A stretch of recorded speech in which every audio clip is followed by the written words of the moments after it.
ओम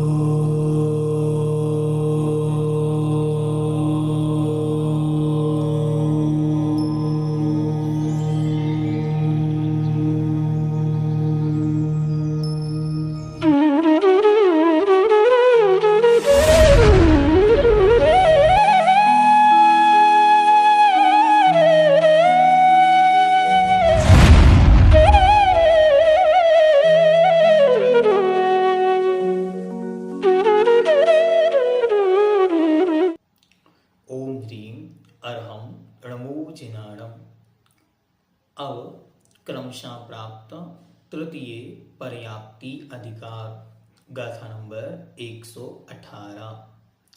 जेह पुण्य पुण्णाइम गिहि घण बत्थादि बत्थादियाइम दब्बाइम तेह पुण्यधरा जीवा पज्जत्तिदरा मुनि यब्बा।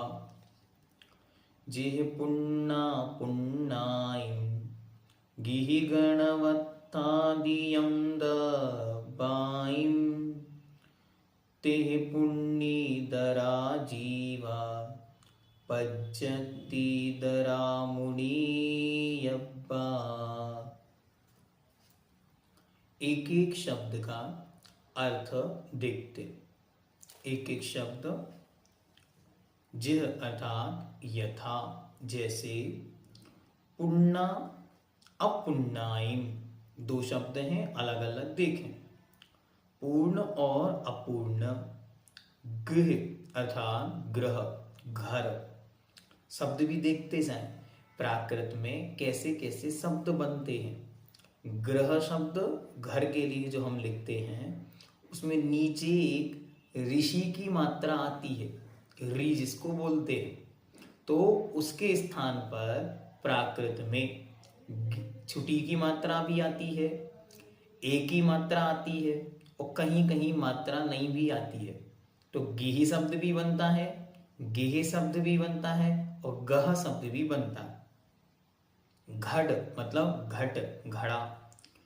बत्थादीयम अर्थात वस्त्र आदीनि, कपड़े आदि।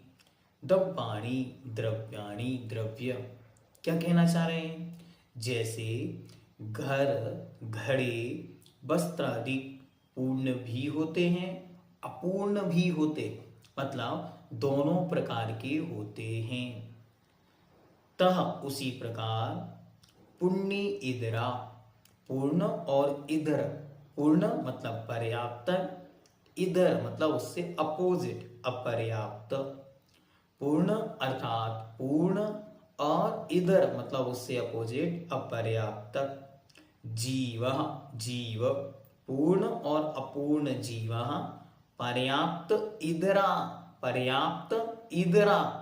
तो पर्याप्तक भी होते हैं और अपर्याप्तक भी मंतव्य कहे जाते हैं या जाने जाते हैं। जिस तरह घर, घट मतलब घड़ा, वस्त्र कपड़ा आदि अचेतन द्रव्य पूर्ण और अपूर्ण दोनों प्रकार के होते हैं, उसी प्रकार पर्याप्त और अपर्याप्त कर्म के उदय से युक्त जीव भी पूर्ण और अपूर्ण दो प्रकार के होते हैं। जो पूर्ण होते हैं उनको पर्याप्तक, और जो अपूर्ण होते हैं उन्हें अपर्याप्तक कहते हैं। ये कोई अलग से आ गए ऐसे ही नहीं, एक ही जीव पर्याप्त नाम कर्म के साथ उत्पन्न होता है और क्रमशः पर्याप्तियों को पूर्ण करता हुआ जब अपनी योग्य पर्याप्तियों को पूर्ण कर लेता है तो वही पर्याप्तक कहलाता है। जब तक वह पर्याप्तियां पूर्ण नहीं करता तब तक वही निर्वित्तीय पर्याप्तक कहलाता है। और जब कोई जीव अपर्याप्तक नाम कर्म के उदय के साथ जन्म लेता है तब वह पर्याप्तियों को शुरू तो करता है लेकिन पूर्ण नहीं कर पाता है, तब वह अपर्याप्तक कहलाता है। इसके लिए हमको क्या जानकारी होनी चाहिए? जानकारी ये होनी चाहिए कि पर्याप्तियों का क्रम क्या है, और दूसरा ये पर्याप्तियां भी एक प्रकार का नाम कर्म है। जब हमने तत्वार्थ सूत्र महान ग्रंथराज का अध्ययन किया था तब वहां नाम कर्म की जो प्रकृतियां हमने पढ़ी थी, वहां पर्याप्त और अपर्याप्त ये दोनों कर्म थे। वहीं से उस विषय को हमको लेकर चलना है कि जब पर्याप्ति नाम तो पर्याप्तक नाम कर्म के उदय के साथ जीव जन्म लेता है तो वह अपने अपने एक इंद्रिय होगा तो एक इंद्रिय की योग्य पर्याप्तियों को पूर्ण करेगा, उसके भाषा और मन नहीं होगा तो वह अपने योग्य पर्याप्तियों की पूर्णता को प्राप्त होगा तो पर्याप्तक कहलाएगा। और वही जीव जब अपर्याप्तक नाम कर्म के उदय के साथ जन्म लेगा तब वह पर्याप्तियां शुरू तो करेगा, 6 पर्याप्तियां शुरू कर सकता है लेकिन वह पूर्ण नहीं कर सकता, वह कहलाएगा अपर्याप्तक। ठीक हुआ? चलिए आगे देखते हैं। भावार्थ, गृहीत, गृहीत मतलब ग्रहण की गई आहार वर्गणा को खल रस भाग आदि के रूप परिणमाने की जीव की शक्ति के पूर्ण हो जाने को पर्याप्ति कहते हैं। पर्याप्ति शब्द का अर्थ है शक्ति विशेष या परिणमन की शक्ति विशेष का नाम पर्याप्ति है। तो जो जो पर्याप्ति के नाम है वही उनके काम है और उन्हीं कार्यों की शक्ति की उपलब्धि का नाम पर्याप्ति है। तो जो जैसे जीव ने यहां पुराना शरीर छोड़ा और उसे छोड़ते ही वह जीव नए शरीर की ओर चला, जब यहां से वो नए शरीर की ओर चलता है तो जितना समय उसे अपने नए शरीर की प्राप्ति में लगना है उस समय के अनुसार उसकी पर्याप्त अपर्याप्तक अवस्था बनती।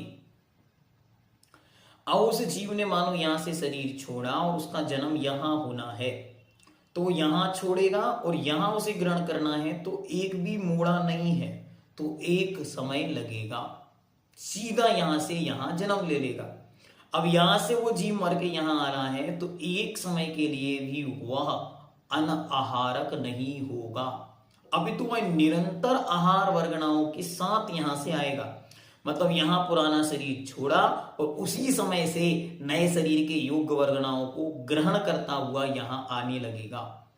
जब वो इस तरफ बढ़ेगा तो जैसे ही वो यहां आएगा उसी पहले समय से वो अपने योग्य वस्तुओं को वहां इकट्ठा करने लगेगा, क्योंकि वर्गणाएं तो साथ लाया ही था। अब उन शक्तियों को वहां अर्जित करना है और उन शक्तियों के अर्जन करने का नाम ही पर्याप्ति है। तो सबसे पहले क्या करेगा, जो वर्गणाएं लाया है उन वर्गणाओं को आहार के रूप में डिवाइड करेगा, क्योंकि उसको शरीर पर्याप्ति बनानी है, आहार पर्याप्ति बनानी है। तो आहार पर्याप्ति में सबसे पहले क्या करेगा, अपने योग्य आहार वर्गणाएं जो लेकर आया था उन वर्गणाओं को क्लासिफाई करेगा। आगे और जब हम पर्याप्तियों के विषय में डिटेल में अगली गाथा में जानेंगे तब और आपको इस विषय में समझा देंगे। आशा है आपको पर्याप्ति के विषय में समझ में आया होगा।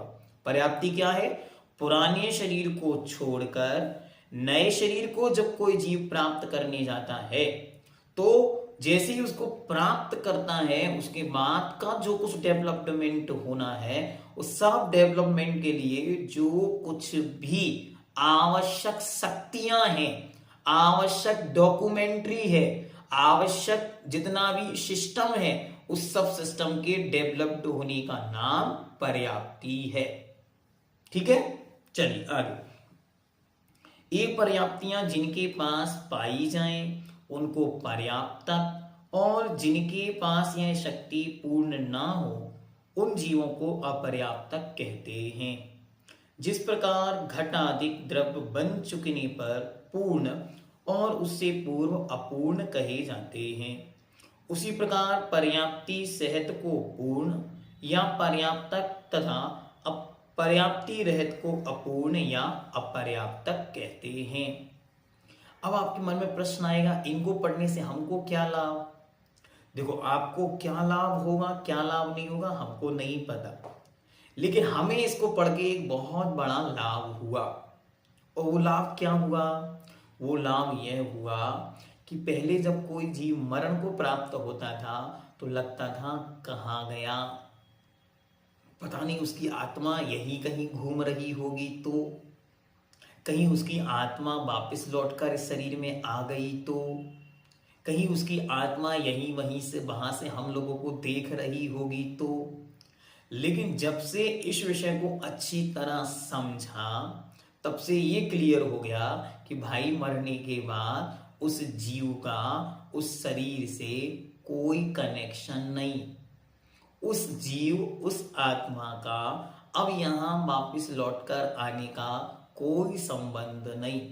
उसने तो अरे हम और आप तो यहाँ उसके बारे में चर्चा कर रहे हैं, हाँ हाँ आज वो व्यक्ति वहां वहां मरण को प्राप्त हो गया, अब तक तो उसने अपनी योग्यताओं को पूर्ण करके नए शरीर को बनाना शुरू कर दिया और हम लोग बैठकर यहाँ उसके पुराने शरीर को पीट रहे हैं, रो रहे हैं, गा रहे हैं, इसकी संस्कार क्रिया क्या, अंतिम दर्शन क्या, आदि आदि पे विचार कर रहे हैं और उसने वहां नए शरीर रूप अपना जीवन शुरू कर दिया होगा, जिस भी गति में गया होगा वहां अपने योग्य स्थितियों में पहुंच गया।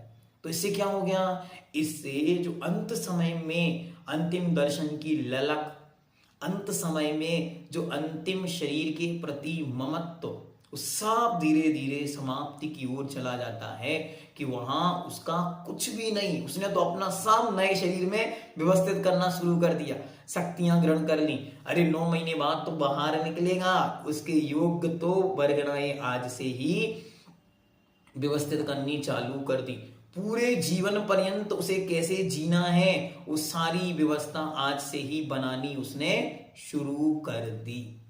इसलिए हम और आप निश्चिंत हो जाएं, जैसे ही व्यक्ति यहां से मरण को प्राप्त हुआ अब बस हमें ये देखना है उसके निमित्त से अन्य सबके शरीरों में आत्मा रहती है, वो आत्मा कैसे राग द्वेष करके कलुषित परिणाम को प्राप्त हो रही है, इष्ट वियोगज अनिष्ट संयोगज आदि आर्तत रोदत ध्यान को प्राप्त हो रही है, उनका धर्म ध्यान बाधित हो रहा है, बस वही हमारे चिंता का विषय है।